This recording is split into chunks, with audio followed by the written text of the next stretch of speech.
तो स्वागत है आपका एग्जाम मंथन में। आज हम लोग डिस्कस करेंगे 8 और 9 फरवरी के इंपॉर्टेंट क्वेश्चन एंड आंसर्स। तो इसलिए इस वीडियो को आप अंत तक देखिए। दोस्तों, अगर आपने इस चैनल को सब्सक्राइब नहीं किया है तो आज ही सब्सक्राइब कर लीजिए, क्योंकि यहाँ पे मिलते हैं डेली करंट अफेयर्स, एमसीक्यू, साथ ही मिसलेनियस टॉपिक्स के डिस्कशन। दोस्तों, यहाँ पे जो क्वेश्चन मिलते हैं वो सारे एग्जाम के लिए इंपॉर्टेंट है, चाहे वो यूपीएससी हो, चाहे वो स्टेट पीसीएस हो, या फिर एसएससी आईबीपीएस। तो अगर आपने इस चैनल को सब्सक्राइब नहीं किया है तो बिल्कुल अभी सब्सक्राइब कर लीजिए। तो चलिए शुरू करते हैं आज का डेली एमसीक्यू मंथन। दोस्तों, आज का फर्स्ट क्वेश्चन काफ़ी इंपॉर्टेंट है, क्योंकि अभी हाल ही में ये इनॉग्रेट किया गया आसाम में। इस प्रोग्राम का नाम है असम माला। ये प्रोग्राम को जो किसने इनॉग्रेट किया या किसने इसका उद्घाटन किया है? नितिन गडकरी, रामनाथ कोविंद, नरेंद्र मोदी या फिर धर्मेंद्र प्रधान? तो सही आंसर है इसका, ये हमारे प्रधानमंत्री मोदी जी के द्वारा ही इसको इनॉग्रेट किया गया है। असम माला के लिए उन्होंने एक ट्वीट भी किया था। यहाँ पे आप देख सकते हैं, उन्होंने बोला है कि देखी जौली सोनीतपुर डिस्ट्रिक्ट में उन्होंने इसका इनॉग्रेट करने के लिए ट्वीट किया था। ये जो असम वाला जो प्रोग्राम है, ये हमारा लिंक्ड है, स्टेट की इंफ्रास्ट्रक्चर से लिंक्ड है। इसका मेजर फोकस क्या है कि वहाँ की स्टेट हाईवेज और मेजर जो डिस्ट्रिक्ट रोड्स को उसको इम्प्रूवमेंट करना है। तो उसी को लेकर के उन्होंने बोला कि ये जो इंफ्रास्ट्रक्चर डेवलपमेंट होगी, उससे जो स्टेट में जो डेवलपमेंट होगा, उससे स्टेट को काफ़ी इकोनॉमिक फ़ायदा मिलने वाला है। तो ये अगले 15 साल में असम का जो पूरी हालत बदल जाएगी। दोस्तों, कुछ कुछ और इंपॉर्टेंट पॉइंट्स है असम के बारे में, वो हम लोग देखते हैं। असम की कैपिटल है दिसपुर। कई लोग को लगता है कि यहाँ की कैपिटल है गुवाहाटी। गुवाहाटी कैपिटल नहीं है, यहाँ की कैपिटल है दिसपुर। ये गुवाहाटी के अंदर ही एक पार्ट आता है दिसपुर, ये है, इसलिए ये इंपॉर्टेंट है, इस बात को भी आप ध्यान में रखिएगा। और असम की जो ऑफिशियल लैंग्वेज है वो है असमीज, इंग्लिश, बंगाली, बोडो। तो यहाँ पे ध्यान क्या देना है कि यहाँ की ऑफिशियल लैंग्वेज इंग्लिश भी है।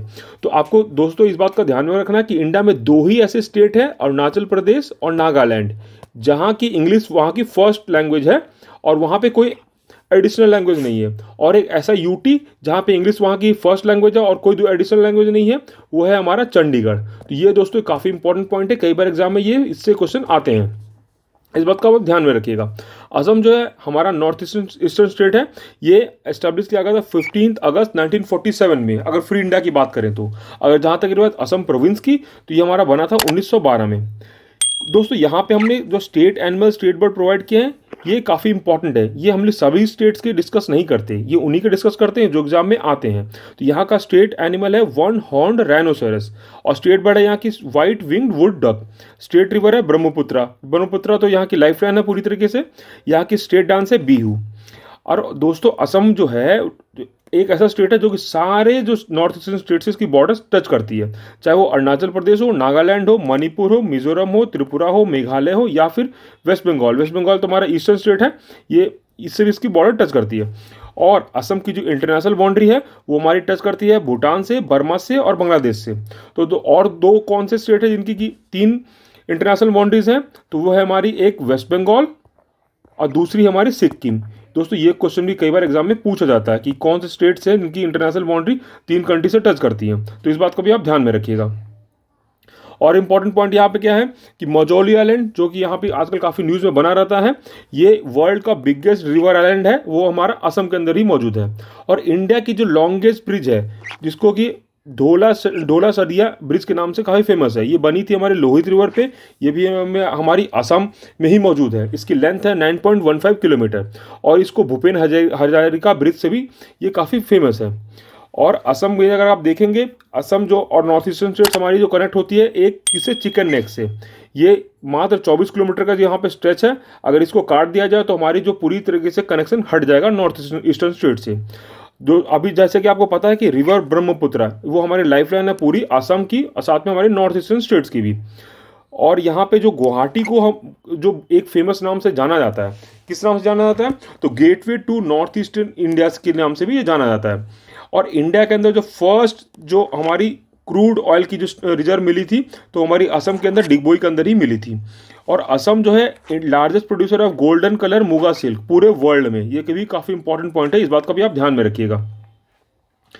और यहाँ पे कुछ कुछ इंपॉर्टेंट नेशनल पार्क्स हैं, वो हमारे काजीरंगा नेशनल पार्क, मानस नेशनल पार्क, ये दोनों इंपॉर्टेंट है, ये काफ़ी एग्जाम में पूछे जाते हैं। और Nameri national park, Orang national park, Dibru Saikhowa national park. Kaziranga park के बारे नेशनल पार्क के बारे में आपको तो पता ही होगा, यहाँ पे वन हॉर्न राइनोसोरस और एलिफेंट के लिए काफ़ी फेमस है। यहाँ पे जो पूरे वर्ल्ड की वन हॉर्न राइनोसोरस की पॉपुलेशन वो करीब 2/3 यहीं पे मौजूद है। तो ये भी काफ़ी आपको इंपॉर्टेंट है, कई बार एग्जाम में पूछा भी जाता है। और काजीरंगा पार्क में ही जो हाईएस्ट डेंसिटी ऑफ टाइगर है पूरे वर्ल्ड में, ये भी इंपॉर्टेंट पॉइंट है। और कामाख्या टेम्पल जो हमारी, ये भी गुवाहाटी के अंदर पास ही मौजूद है, नीलांचल हिल्स में मौजूद है। ये भी 51 शक्तिपीठ में हमारी एक है। तो कामाख्या टेम्पल भी काफ़ी फेमस है। और यहाँ की जो एक फेस्टिवल है बिहू, ये पूरी तरीके से फेमस फेस्टिवल है पूरे असम में। और यहाँ के कुछ कुछ और फोक डांसर्स है, वो हमारे बिहू है, खेल गोपाल है, बरुगोम्पा है, तबल चौंगली है। असम में अगर आप यहाँ पे मैप पे देखेंगे तो नेशनल पार्क यहाँ पे और रेड में ऑरेंज में दे रखा है, तो यहाँ पे आप मैप पे देख सकते हैं। मानस हो गया हमारा, चाहे डिब्रू सैखोवा हो गया, चाहे काजीरंगा नेशनल पार्क हो गया। तो आप इनको सभी को बिल्कुल पॉइंट्स को ध्यान में रखिएगा, क्योंकि एग्जाम के लिए काफ़ी इंपॉर्टेंट है। नेक्स्ट क्वेश्चन जो हमारा बेस्ड है, अभी हाल ही में किसी कंट्री ने प्रपोज किया है कि वो दुनिया का पहला ऊर्जा द्वीप बनाने का प्रस्ताव दिया है। उस कंट्री का नाम क्या है, उस देश का नाम क्या है? चीन, स्वीडन, नॉर्वे या फिर डेनमार्क? तो सही आंसर है, उस कंट्री का नाम है डेनमार्क। डेनमार्क ने बोला है कि वो नॉर्थ सी में एक ऐसा आइलैंड बनाएगा जो पूरी तरीके से एनर्जी वहाँ पे जनरेट होगी। तो एनर्जी कैसे जनरेट करेगा? तो वो वहाँ पे जो है आप विंड एनर्जी का इस्तेमाल किया जाएगा, उसको जनरेट करके हार्नेस किया जाएगा, और वहाँ के जो डेनमार्क में जो उसको सप्लाई किया जाएगा, साथ में कई सारे नेबरिंग कंट्रीज को भी उसका सप्लाई किया जाएगा। ऑफशोर विंड पावर लगाया जाएगा, उसको पूरी तरीके से हार्नेस किया जाएगा।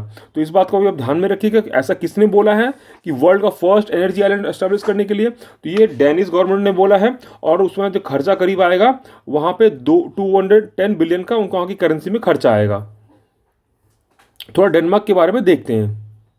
डेनमार्क दोस्तों जो हमारी वेस्ट नॉर्थर्न यूरोपियन कंट्री है, आप मैप पे देख सकते हैं, ये जर्मनी से ऊपर यहाँ पे डेनमार्क है। यहाँ के फेमस जगह है कोपेनहेगन, यहाँ की कैपिटल है। कोपेनहेगन के नाम से आपको क्लाइमेट की जो एक मीटिंग हुई थी, समिट, वो भी काफ़ी फेमस है।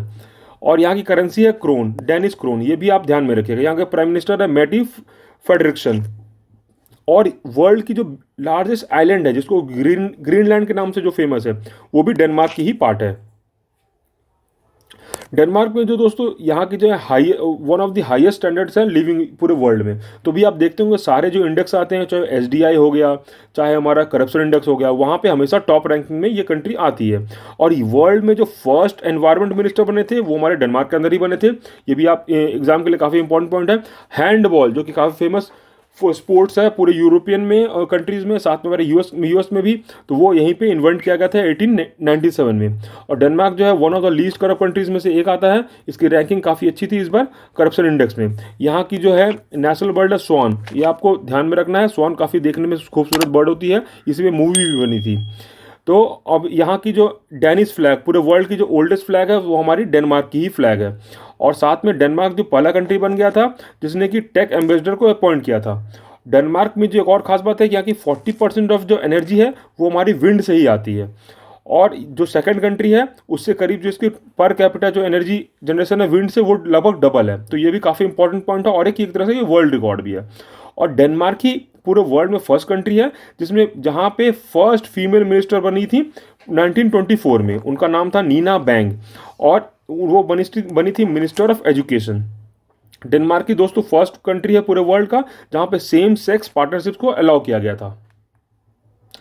दोस्तों नेक्स्ट क्वेश्चन जो बेस्ड है square kilometre arrow observatory council का भी हाल ही में एक मीटिंग हुई थी।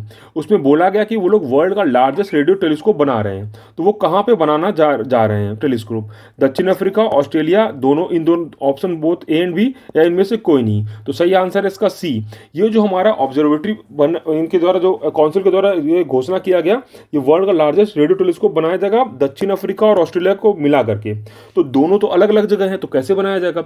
असल में क्या है, ये जो पूरी तरीके से रेडियो टेलीस्कोप बनाया जा रहा है उसमें कई सारे एंटीनास को मिला करके ये बनाया जा रहा है। तो कुछ एंटीनास को लगाया जाएगा साउथ अफ्रीका में, कुछ को लगाया जाएगा ऑस्ट्रेलिया में, और दोनों का जो डेटा मिला करके पूरी तरीके से उसको एनालिसिस किया जाएगा। तो इस बात का भी आप ध्यान में रखना, दोनों कंट्रीज का नाम।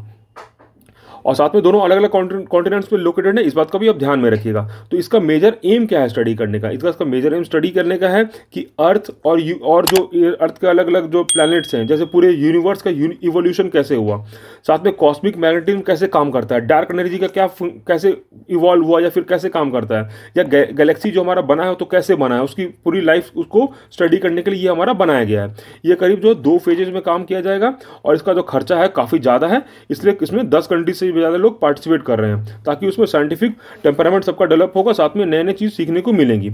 और जहाँ तक रही बात दोस्तों, ये जो हमारा square kilometre array observatory council है, ये जो काउंसिल है इसका जो है, इसका भी 10 मेंबर्स हैं, उसमें इंडिया भी इसका पार्ट है। ये आप मैप पे देख सकते हैं, ये जो क्रॉस से कंट्रीज है उसका पार्ट है।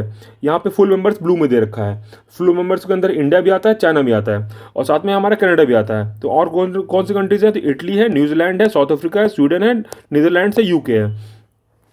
ये जो बनाया जा रहा है रेडियो टेलीस्कोप, इसकी खास बात क्या है कि ये जो इनविजिबल गैसेस को भी डिटेक्ट कर सकता है, जो कि नॉर्मल जो हमारे टेलीस्कोप होते हैं उसमें डिटेक्ट नहीं कर सकते हैं। तो इसकी जो है इंपॉर्टेंस काफ़ी बढ़ जाती है। तो नेक्स्ट क्वेश्चन की तरफ बढ़ते हैं। नेक्स्ट क्वेश्चन जो है वो हमारा अभी हाल ही में बोला गया है कि एक कोई म्यूजिक फेस्टिवल है, उसको जो नेम कर दिया गया भारत रत्न पंडित भीमसेन जोशी के नाम पे। तो कौन सा ऐसा फेस्टिवल को रीनेम कर दिया गया है इनके नाम पर? तो उन फेस्टिवल का नाम क्या है? Zero festival of music, Akashvani music festival, Tansen संगीत समारोह, या इनमें से कोई नहीं? तो सही आंसर है यह अभी जो है आकाशवाणी संगीत समारोह का नाम कर दिया गया है भारत रत्न पंडित भीमसेन जोशी के नाम पर। ऐसा अनाउंसमेंट किया गया था हमारे जो union minister of information and broadcasting, उनका नाम है श्री प्रकाश जावड़ेकर के द्वारा। तो थोड़ा इनके बारे में जानते हैं। ये जो हमारे पंडित भीमसेन जोशी है, ये काफ़ी इंपॉर्टेंट पर्सनालिटी है हमारे म्यूजिक फील्ड के। अभी हाल ही में इनकी सेंचुरी ऑब्जर्व करी गई थी, इसलिए उन्हीं हमारे इंफॉर्मेशन ब्रॉडकास्टिंग मिशन ने ऐसा अनाउंस किया था। ये हमारे रहने वाले कर्नाटका के, और इम्पॉर्टेंट बात यह है कि इनको भारत रत्न भी मिल चुका है 2009 में। और इनकी खास बात क्या थी? ये ख्याल फॉर्म ऑफ सिंगिंग में काफ़ी इनको एक्सपोनेंट थे। साथ ही इन्होंने कई सारे डिवोशनल म्यूजिक भजन्स में, अफंग्स में इन्होंने अच्छा गाने बनाए थे। नेक्स्ट क्वेश्चन दोस्तों जो बेस्ड है, अभी हाल ही में वर्चुअल मीटिंग हुई थी हमारी इंडिया के साथ किसी और कंट्री के साथ, जो कि रिन्यूएबल एनर्जी पे के लिए बेस्ड थी। तो उस कंट्री का नाम क्या है? जापान, सऊदी अरब, बहरीन या फिर यूएई? तो सही आंसर है ये हमारी जो ज्वाइंट वर्किंग ग्रुप की जो मीटिंग हुई थी वो हमारी हुई थी बहरीन कंट्री के साथ। तो इसमें जो फोकस क्या किया गया, दोनों कंट्री ने डिसाइड किया कि वो दोनों मिल करके प्राइवेट सेक्टर को इन्वॉल्व करके सोलर एनर्जी, विंड और क्लीन हाइड्रोजन पे काम करेंगे। तो इस बात का भी ध्यान में रखना है कि रिन्यूएबल एनर्जी पे भी ज्वाइंट वर्किंग ग्रुप की मीटिंग हुई थी, तो बहरीन कंट्री के साथ हुई थी। तो दोस्तों ये बहरीन कंट्री लोकेटेड कहाँ है? ये हमारा कंट्री लोकेटेड है वेस्ट एशिया में। आप मैप पे यहाँ पे देख सकते हैं। बहरीन जो है छोटी सी कंट्री है, ज़्यादा बड़ी कंट्री नहीं है। ये हमारी पर्शियन गल्फ में मौजूद है। इसकी यहाँ की कैपिटल और लार्जेस्ट सिटी है मनामा। करेंसी यहाँ की बहरीनी दिनार। मोनार्क यहाँ के हामिद बिन ईसा अल खलीफा, और यहाँ के प्राइम मिनिस्टर है सलमान बिन हामिद अल खलीफा। ये जो कंट्री है बहरीन छोटी सी कंट्री है, लेकिन ये मात्र एक आइलैंड नहीं है, ये करीब कम्बिनेशन है करीब 40 आइलैंड का और हमारे 51 नेचुरल आइलैंड्स का मिलाकर के बहरीन पूरी कंट्री बनती है। बहरीन ही दोस्तों पूरे वर्ल्ड में फर्स्ट कंट्री है जहाँ पे फर्स्ट कंट्री है अरेबियन गल्फ में, जहाँ पे पहली बार तेल मिला था 1932 में। और दोस्तों ये जो है बहरीन, ये पूरे एशिया का थर्ड स्मॉलेस्ट कंट्री है। तो पहला कौन सा है? वो सिंगापुर, सेकंड हमारा है मालदीव्स। बहरीन के अंदर ही जो हमारा मिडिल ईस्ट का फर्स्ट फार्मूला 1 ग्रैंड प्रिक्स चालू किया गया था 2004 में। बहरीन में जो है पूरा वर्ल्ड का largest under water theme park है, जो कि डाइव बहरीन के नाम से काफ़ी फेमस है। अभी दोस्तों हाल ही में वर्ल्ड के लॉन्गेस्ट सर्विंग प्राइम मिनिस्टर की मृत्यु हो गई थी, निधन हो गई थी, लास्ट ईयर हुई थी 2020 में। इनका क्या नाम है? इनका नाम है prince Khalifa bin Salman al Khalifa of Bahrain. ये भी इंपॉर्टेंट है काफ़ी एग्जाम के लिए, क्योंकि अभी जो है मृत्यु करीब अक्टूबर-नवंबर में ही हुई थी। नेक्स्ट क्वेश्चन दोस्तों अभी बेस्ड है पावर सेक्टर से। अभी हाल ही में किसी स्टेट ने department of expenditure ministry of finance की जो गाइडलाइंस थी उसको पूरी तरीके से फॉलो कर लिया है, पावर सेक्टर रिफॉर्म्स को फॉलो करके इंप्लीमेंट कर दिया है। तो ऐसा कौन सा राज्य बन गया है जो कि डिपार्टमेंट ऑफ एक्सपेंडिचर राज्य वित्त मंत्रालय के पूरे व्यय विभाग द्वारा निर्धारित बिजली क्षेत्र में सुधार करने वाला दूसरा राज्य बन गया है? केरल, पंजाब, गुजरात, आंध्र प्रदेश।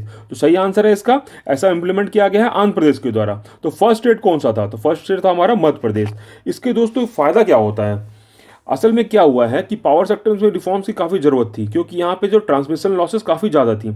इसलिए बोला गया कि यहाँ पे 3 एलिजिबिलिटी क्राइटेरिया डाली गई कि अगर आप 0.05% अगर आप कम करते हैं अपना टेक्निकल और कमर्शियल लॉसेस को, साथ में अगर बोला गया कि आपकी एवरेज कॉस्ट ऑफ सप्लाई है और एवरेज रेवेन्यू जो आप जब सप्लाई करने का कॉस्ट और वहाँ के रेवेन्यू दोनों में अगर जो परसेंटेज है 0.05 अगर डिक्रीज करते हैं, साथ में अगर आप फार्मर्स को डीबीटी के तहत जोड़ते हैं, इन तीनों को अगर आप इंप्लीमेंट करते हैं तो वो स्टेट अलग से अपने स्टेट का जीडीपी, जो उसका स्टेट का जीएसडीपी होता है, ग्रॉस स्टेट डोमेस्टिक प्रोडक्ट, उसका 0.25% अलग से मार्केट से वो स्टेट रिसोर्स जनरेट कर सकती है, मतलब लोन पे उठा सकती है।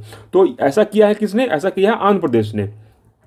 एक और स्टेट है जिसने कर दिया ऐसा, तो वो है मध्य प्रदेश। तो इस बात को भी आप ध्यान में रखिएगा कि 2 स्टेट काफ़ी इंपॉर्टेंट है एग्जाम के लिए। अभी हाल ही में एचएएल ने एक एमओयू साइन किया है किसी ऑर्गेनाइजेशन के साथ, ताकि वो डेवलपमेंट और प्रोडक्शन कर सके कंपोजिट रॉ मटेरियल का। तो ऐसा किस ऑर्गेनाइजेशन के साथ किया है? मिस्र धातु निगम लिमिटेड, डीआरडीओ, बीएआरसी या नेशनल फिजिक्स लेबोरेटरी। तो सही आंसर है, ऐसा एमओयू साइन किया है एचएएल ने मिस्र धातु निगम लिमिटेड के साथ, जिसमें डिसाइड किया गया कि वो लोग जो है कंपोजिट रॉ मटेरियल का जो है बनाएंगे और उसको डेवलप भी करेंगे। तो इसका ऐसा खास बात क्या है कंपोजिट रॉ मटेरियल का? कंपोजिट रॉ मटेरियल का काफ़ी ज़्यादा इंपॉर्टेंस है, क्योंकि ये डिफेंस इक्विपमेंट्स में, जैसे कि हमारे हो गए हेलीकॉप्टर हो गया, लाइट एडवांस हेलीकॉप्टर हो गया, लाइट यूटिलिटी हेलीकॉप्टर हो गया, लाइट कॉम्बैट एयरक्राफ्ट हो गया, साथ में कई सारे हमारे जो डिफेंस पर्पज के लिए इस्तेमाल होता है। तो इसलिए कई सारी कंट्रीज तो उसको देंगी नहीं, और देंगी तो हमारे डिफेंस के लिए काफ़ी इंपॉर्टेंट है। तो इसको खुद ही बनाने के लिए, डेवलप किया करने के लिए ये एमओयू साइन किया है एचएएल ने मिस्र धातु निगम के साथ। नेक्स्ट क्वेश्चन की तरफ बढ़ते हैं। नेक्स्ट क्वेश्चन, अभी हाल ही में रोशनी कमीशन, ये जो दोस्तों काफ़ी इंपॉर्टेंट कमीशन है, ये जो बनाया गया था किससे संबंधित है? तो ये मोटर व्हीकल से, या हमारे सिक्योरिटी एनालिसिस से, या फिर सब कैटेगराइजेशन ऑफ ओबीसी, या फिर पेंशन स्कीम है हमारा और ऑर्गेनाइज सेक्टर का। तो सही आंसर है, ये हमारा ओबीसी से लिंक्ड है। ओबीसी के सब कैटेगराइजेशन के एक कमीशन बनाया गया, तो 2017 में ये बना था रोशनी कमीशन के नाम से। असल में दोस्तों हो क्या रहा है कि ओबीसी को जो रिजर्वेशन मिलता है 27%, तो इसमें क्या है, कुछ जो मेजर कास्ट है ओबीसी के वो सारा फायदा उठा लेते हैं, तो बाकी कई सारे कास्ट को उसका फायदा नहीं मिल पाता रिजर्वेशन का। इसलिए ये कमेटी बनाई गई थी, कमीशन बनाया गया था जस्टिस जी रोशनी के अंदर में, जो कि हमारी former chief justice of Delhi high court है। वो बताने वाली थी इस कमेटी का जो एक आएगा रिकमेंडेशन कि आप किस किस जो कास्ट को है किस कैटेगरी में रखा जाए। 3-4 कैटेगरी बना दी जाएंगी, और उस कैटेगरीज में ही वो कास्ट उसको रिजर्वेशन का फायदा उठा सकेंगे। तो आपको ध्यान में क्या रखना है, ये रोशनी कमीशन बना था 2017 में। इसको अभी फिर से न्यूज़ में क्यों था? न्यूज़ में अभी इसलिए आया क्योंकि इसको अभी जो है एक्सटेंशन प्रोवाइड कर दिया गया है फिर से, ये इसका 10वां बार एक्सटेंशन मिला है। नेक्स्ट क्वेश्चन जो बेस्ड है, अभी हाल ही में वर्ल्ड के फर्स्ट स्पिनर कौन बन गए हैं फर्स्ट बॉल पे विकेट लेने वाले टेस्ट क्रिकेट में? तो ऐसा किया है उन्होंने 114 साल में पहली बार 114 साल में पहली बार किया है। तो इनका नाम क्या है? इनका नाम है रविचंद्रन अश्विन। ये हमारे इंडिया के स्पिनर है। इन्होंने पहला विकेट लिया है पहले बॉल पर टेस्ट मैच में इंग्लैंड के विरुद्ध। किसका विकेट लिया था? रॉसी बर्न्स का उन्होंने विकेट लिया था। तो 114 साल पहले पहली बार ये कारनामा किसने किया था? ऐसा कारनामा किया था बर्ट वॉगलर ने। इस बात को भी ध्यान में रखें, फर्स्ट टाइम किसने किया था? बर्ट वॉगलर ने। सेकेंड टाइम किया हमारे रविचंद्रन अश्विन ने। नेक्स्ट क्वेश्चन है, अभी हाल ही में कौन से स्टेट गवर्नमेंट ने 16 डिजिट का यूनिकोड को लागू करने के लिए बोला है, जिससे क्या होगा कि लैंड होल्डिंग जमीन पे जो है जितने भी डिस्प्यूट्स को कम करने के लिए 16 डिजिट का अंक का कोड लागू करने के लिए बात कही है। तो सही आंसर है, ऐसा बोला है उत्तर प्रदेश सरकार ने बोला है। उत्तर प्रदेश सरकार ने बोला है कि जैसे हमारा आधार कार्ड होता है 12 अंक का, तो उसी तरीके के तर्ज पे अगर 16 डिजिट का अगर हम पूरे राज्य सरकार में मैपिंग कर दें तो जितने भी लैंड डिस्प्यूट्स हैं वो कम हो जाएंगी, क्योंकि लोग जब भी अगर किसी को ज़मीन को खरीदना होगा वो कोड जाके देख सकते हैं कि किसके नाम पे लिंक्ड है। तो इसलिए वो ऐसा बोला है उत्तर प्रदेश सरकार ने। तो यहाँ के 16 अंक में सबसे पहला जो 6 अंक होगा वो बताएगा वहाँ की पॉपुलेशन ऑफ द लैंड क्या है। दूसरा 4 डिजिट होगा वो यूनिक आइडेंटिटी बताएगा उस जमीन का। साथ में 11 से 14 अंक जो है वो नंबर ऑफ डिविजन्स, मतलब बंटवारा होने के बाद कई बार बताते हैं ना कि जैसे हमारा कितने लोग इसमें डिवाइड हो गया लैंड, तो वो उसको डिवीजन को बताएगा। साथ में लास्ट 2 डिजिट जो बताएगा ये एग्रीकल्चर लैंड का पर्पस क्या है, मतलब इस लैंड का पर्पस क्या है, क्या ये एग्रीकल्चर में इस्तेमाल होता है या रेसिडेंशियल के लिए होता है या कमर्शियल लैंड के लिए इस्तेमाल होता है। दोस्तों नेक्स्ट क्वेश्चन जो बेस्ड है 1857 की एक बुक लिखी गई, फिक्शन बुक है 1857 द स्वॉर्ड ऑफ मस्तान। ये बुक किसके द्वारा लिखी गई है? तो सही आंसर है, ये हमारा लिखा गया है विनीत वाजपेयी के द्वारा। विनीत वाजपेयी की ये थ्रिलर बुक लिखी गई है, हिस्टोरिकल थ्रिलर है ये। आपको इनका बस नाम ध्यान में रखना है, ये यहाँ पे गलत लिख गया है। दोस्तों अभी हाल ही में एक और बुक पब्लिश हुई है, वेयर अबाउट्स बुक। ये जो वेयर अबाउट्स बुक है ये किसने इसको लिखा है? तो सही आंसर है, ये हमारे लिखा गया है झुम्पा लाहिरी के द्वारा। झुम्पा लाहिरी की बुक आ रही है वेयर अबाउट्स, ये हमारी जो है इंग्लिश ट्रांसलेशन ऑफ दी उनकी फर्स्ट इटालियन नोवेल की जो ट्रांसलेशन है, तो उसी का ये ट्रांसलेशन को उन्होंने हिंदी इंग्लिश में किया है। तो ये हमारी बुक लिखी गई वेयर अबाउट्स, ये नोवेल है, लिखी गई झुम्पा लाहिरी की। तो ये काफ़ी फेमस हमारी राइटर हैं, इनका भी आप ध्यान में रखिएगा। इनको ऑलरेडी पुलित्जर अवार्ड से इनको सम्मानित किया जा चुका है। दोस्तों अभी ये जो डे है, international day of zero tolerance for female genital mutilation, ये डे कब मनाया जाता है? तो 5 फरवरी, 6 फरवरी, 7 फरवरी, 8 फरवरी। तो सही आंसर है इसका 6 फरवरी को ये हम लोग सेलिब्रेट करते हैं। इसका मेनली फोकस क्या है कि लोगों के अंदर अवेयरनेस फैलाना है, साथ में जागरूकता फैलानी है, पढ़ाना, उनको दिमाग में एक बात को ढालनी है कि ऐसा जो हमारा ये जेनेटिकल म्यूटिलेशन नहीं करना है, क्योंकि इससे कई सारी ये धारणाएं फैलती हैं, साथ में ये गलत इससे बीमारी भी फैलती हैं। तो इस बात पे अगर आप अवेयरनेस फैलाएंगे तो हमारे यूथ के अंदर ये सबसे ज़्यादा फैलाने की ज़रूरत है। तो इसका थीम क्या था? इसका थीम है no time for global inaction, unite fund and act to end female genital mutilation. तो ये भी आप ध्यान में रखिए कि कब सेलिब्रेट करते हैं। ये हम लोग करते हैं सेलिब्रेट 6 फरवरी को। नेक्स्ट क्वेश्चन जो अभी बेस्ड है, अभी कौन सी कंट्री होस्ट करेगी वर्ल्ड सस्टेनेबल डेवलपमेंट समिट 2021 का? कौन सी 2021 की मेजबानी कौन सी कंट्री करेगी? जापान, अमेरिका, भारत या फिर सिंगापुर? तो सही आंसर है, ये सेलिब्रेट करेगी, ये ऑर्गेनाइज किया जाएगा हमारा इंडिया के द्वारा। तो हमारे प्रधानमंत्री मोदी जी इसको 10 फरवरी को इसको इनॉग्रेट करेंगे न्यू दिल्ली के अंदर। इसका जो थीम क्या होगा? थीम होगा redefining our common future, safe and secure environment for all. ये 20th एडिशन होगा इस समिट का, और ये हमारे इसमें कई सारे लोग जो पार्टिसिपेट करेंगे, उसमें होंगे गवर्नमेंट भी होगी, बिजनेस लीडर्स भी होंगे, एकेडमिशियंस भी होंगे, क्लाइमेट साइंटिस्ट भी होंगे, सिविल सोसाइटी भी इसमें पार्टिसिपेट करेगी। इसमें कुछ और मिनिस्ट्रीज पार्टिसिपेट करेंगी, वो हमारे ministry of environment, forest and climate change, ministry of new and renewable energy, ministry of earth sciences. साथ में किस टॉपिक पर डिस्कस करेगी? ये हमारा डिस्कस किया जाएगा एनर्जी एंड इंडस्ट्री ट्रांजिशन पे, साथ में अडेप्टेशन एंड रिजिलियंस पे, नेचर बेस्ड सॉल्यूशंस पे, साथ में क्लाइमेट फाइनेंस, सर्कुलर इकोनॉमी भी डिस्कस किया जाएगा, और कई सारे टॉपिक्स पे यहाँ पे डिस्कस किया जाएगा। नाम से ही लग रहा है ये हमारा सस्टेनेबल डेवलपमेंट से समिट है, तो हमारे सस्टेनेबल डेवलपमेंट पे ही डिस्कस किया जाएगा। दोस्तों अभी हाल ही में कौन सा राज्य पहले बन गया, फर्स्ट स्टेट बन गया जिसने किया है इंप्लीमेंट ई कैबिनेट? तो सही आंसर है इसका, ऐसा इंप्लीमेंट किया गया है हमारा हिमाचल प्रदेश सरकार के द्वारा। हिमाचल प्रदेश सरकार ने अभी हाल ही में ई कैबिनेट को चालू कर दिया है। इससे क्या फायदा होगा? अब वो पूरी तरीके से पेपरलेस हो गए हैं।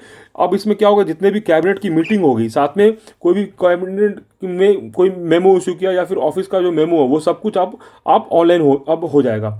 इससे सभी के लिए आसानी है, को कहीं भी बैठ करके कोई भी कैबिनेट की मीटिंग अटेंड कर सकता है। तो ऐसा उन्होंने पहली बार भी 2014 में किया था, तो इस बात को भी आप ध्यान में रखिएगा। नेक्स्ट कुछ और दोस्तों इंपॉर्टेंट अपडेट्स हैं, उनको हम देखते हैं। अभी हाल ही में किसे विश्व व्यापार संगठन, जिसको WTO के महानिदेशक के रूप में बनाया गया है? तो सही आंसर है, ये बनाया गया नाइजीरियन, ये हमारे नाइजीरिया के रहने वाले हैं, नोगिजो ओकोंजो इवेलिया को बनाया गया है। इनका नाम इंपॉर्टेंट है क्योंकि एग्जाम में ये कई बार पूछा जाता है। साथ में अभी पहले कौन थे? इससे पहले रॉबर्टो एज़ेवेडो पहले यहाँ के डायरेक्टर जनरल थे WTO के। दोस्तों अभी हाल ही में हमारे मिनिस्टर हैं रेलवेज, वो उनका नाम है पीयूष गोयल। उन्होंने बोला है कि 2023 तक सारे डीजल इंजन को हटा दिया जाएगा। तो ये उन्होंने टारगेट दिया 2023 का, इस आप साल को भी ध्यान में रखिएगा। नेक्स्ट अपडेट है, अभी हाल ही में कौन से राज्य की उच्च न्यायालय ने अपनी डायमंड जुबली सेलिब्रेट करी है? तो सही आंसर है उसका गुजरात हाई कोर्ट ने। तो डायमंड जुबली का मतलब क्या होता है? इसका मतलब होता है 60वां वर्षगांठ। तो और कुछ जो वर्षगांठ है ये इंपॉर्टेंट है, जैसे सिल्वर होता है 25, रूबी होता है 40, गोल्डन होता है 50, और हमारा सफायर होता है 65, प्लेटिनम होता है 78। ये भी इंपॉर्टेंट है, आप इसको ध्यान में रखिए क्योंकि एग्जाम में कई बार पूछ देते हैं इसको। नेक्स्ट पॉइंट है, सेफ इंटरनेट डे कब ऑब्जर्व किया जाता है? ये हमारा किया जाएगा आज ही के दिन 9 फरवरी को। इसका थीम क्या है? Together for a better internet. और नेक्स्ट अपडेट है, अभी हाल ही में 3rd एलन बॉर्डर मेडल किसने जीता है, ऑस्ट्रेलियन कौन से ऐसे ऑस्ट्रेलियन खिलाड़ी हैं जिसने कि अपने तीसरी बार एलन बॉर्डर मेडल को जीता है। उनका नाम है स्टीव स्मिथ। स्टीव स्मिथ ने ऐसा तीसरी बार जीता है। उनसे ज़्यादा जीतने वाले 2 खिलाड़ी और कौन है, रिकी पॉन्टिंग और माइकल क्लार्क। इन्होंने 4 बार ये अवार्ड को जीत चुके हैं ये लोग। अभी हाल ही में फर्स्ट प्लेयर कौन बन गए पूरे वर्ल्ड के जिन्होंने अपने 100 टेस्ट में डबल सेंचुरी लगा दी है, उनका आंसर नाम है जो रूट। जो रूट ने भारत के खिलाफ खेलते हुए पहली पारी में अपने 100 टेस्ट में दोहरा शतक मार दिया था। तो साथ में उनके साथ में एक और कारनामा जुड़ा हुआ है कि वो पूरे वर्ल्ड में फर्स्ट कैप्टन बन गए हैं आफ्टर 84 ईयर, जिन्होंने 150 बनाने का कारनामा पूरा किया है लगातार 3 बार। अभी हाल ही में किसे अफ्रीकन यूनियन का चेयरपर्सन री इलेक्ट कर दिया गया है, तो उनका नाम है मौसा फ़की मोहम्मद। और नेक्स्ट पॉइंट है, अभी 5th इंडियन वुमेन कौन बन गई है जो कि ग्रैंड स्लैम मेन ड्रॉ में उनका नाम आया है। तो सही आंसर है इसका अंकिता रैना। अंकिता रैना को अभी ऑस्ट्रेलियन ओपन में पार्टिसिपेट करने के लिए उनका नाम आया है। तो ऐसा वो वो इंडियन वुमेन बन गई हैं। 4 कौन थी और पहले, तो वो थी हमारी निरुपमा माकंड, निरुपमा वैद्यनाथन, सानिया मिर्जा और शिखा ओबेरॉय। ये हमारी जो पार्टिसिपेट करेंगी डबल्स में इवेंट में पार्टिसिपेट करेंगी ऑस्ट्रेलियन ओपन में। तो किसके साथ पार्टिसिपेट करेंगे, उनका नाम है मेहालिया बुर्जुरानिको। बुर्जुरानिको के साथ पार्टिसिपेट करेंगे। ये आपको इनका भी नाम ध्यान में रखना है क्योंकि एग्जाम में ये पूछा जा सकता है कि उन्होंने किसके साथ ये ऑस्ट्रेलियन ओपन में पार्टिसिपेट किया है। दोस्तों कुछ और इंपॉर्टेंट पॉइंट्स है। अभी गुवाहाटी में चाह बगीचा धान पुरस्कार मेला भी ऑर्गेनाइज किया गया था। इसमें कौन से मिनिस्टर ने इसमें पार्टिसिपेट किया था, सही आंसर इसका हमारे फिनेंस मिनिस्टर ने इसमें पार्टिसिपेट किया था, साथ में इसको इनॉग्रेट भी किया था। अभी हाल ही में किस राज्य ने अपना first human milk bank open किया है, तो सही आंसर है केरला ने अभी हाल ही में अपने केरला राज्य का फर्स्ट ह्यूमन मिल्क बैंक उसने ओपन किया है। अभी हाल ही में किस कंट्री ने अपना 73rd इंडिपेंडेंस डे सेलिब्रेट किया है 4 फरवरी को, तो सही आंसर है इसका ये सेलिब्रेट किया गया है श्रीलंका के द्वारा। कुछ और इंपॉर्टेंट अपडेट्स हैं। इंडिया की जो यंगेस्ट वुमेन पायलट कौन बन गई है, तो ऐसे बन गई हमारी आयशा अजीज। ये 25 साल की हैं। अभी इंडिया की फर्स्ट कंपनी कौन बन गई है जो कि वर्ल्ड में first consignment of carbon neutral oil जिसको कि मिला है, तो सही आंसर है इसका रिलायंस। रिलायंस को यूएसए के द्वारा वर्ल्ड का first consignment of carbon neutral oil मिला है, तो रिलायंस को मिला है। तो दोस्तों आज के लिए बस हमारी अपडेट्स इतनी ही थी। आशा करते हैं आपको हम लोग का वीडियो बिल्कुल पसंद आ रहा होगा। अगर पसंद आ रहा हो कृपया करके लाइक शेयर और सब्सक्राइब करना ना भूलें। किसी भी प्रकार का फीडबैक सजेशन आप हमारे कमेंट बॉक्स में लिख करके दे सकते हैं। आप चाहें तो इस पीपीटी का पीडीएफ आप हमारे टेलीग्राम चैनल से जाकर डाउनलोड कर सकते हैं। तो चलिए दोस्तों आज के लिए बस इतना ही। चलिए फिर कल मिलते हैं डेली एमसीक्यू के साथ। आज के लिए बस इतना ही। धन्यवाद।